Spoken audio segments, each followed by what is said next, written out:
నేను ఇప్పుడు చెప్పే ఈ ముగ్గురు ప్లేయర్స్ కొట్టిన ఈ క్రేజీ షాట్స్ చూసారంటే మీరు ఖచ్చితంగా షాక్ అవుతారు. చలో రండి ఆ ప్లేయర్స్ ఎవరో తెలుసుకుందాం. నంబర్ 3లో ఉన్న ప్లేయర్ మన క్లాసిక్ కేఎల్ రాహుల్ మామ. కేఎల్ రాహుల్ తన బ్యాటింగ్ ఎంత క్లాస్ గా చేస్తాడో అలాగే ఫ్లిక్ షాట్ ని కూడా చాలా క్లాస్ గా కొడతాడు. చూడండి ఎలా కొట్టాడో.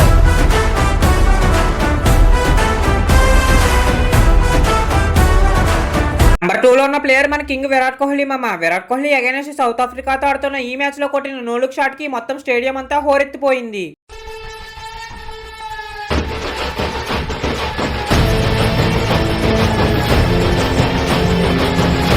ముందు నువ్వు చూసే ముందు ఎవరైతే ఫస్ట్ టైం మన ఛానల్ చూస్తున్నారో ఇప్పుడే ఛానల్ సబ్స్క్రైబ్ చేసుకోండి మామ. వీడియోని లైక్ చేసి మీ ఫ్రెండ్స్ అండ్ ఫ్యామిలీ మెంబర్స్ కి ఈ వీడియోని షేర్ చేయండి. నెంబర్ 1లో ఉన్న ప్లేయర్ మన హార్దిక్ పాండ్యా మామ. హార్దిక్ పాండ్యా అగైనెస్ట్ బంగ్లాదేశ్ తో ఆడుతున్న ఈ మ్యాచ్ లో కొట్టిన నో లుక్ షాట్ కి మొత్తం బంగ్లాదేశ్ ప్లేయర్స్ అందరికీ బుర్రపాడైపోయింది.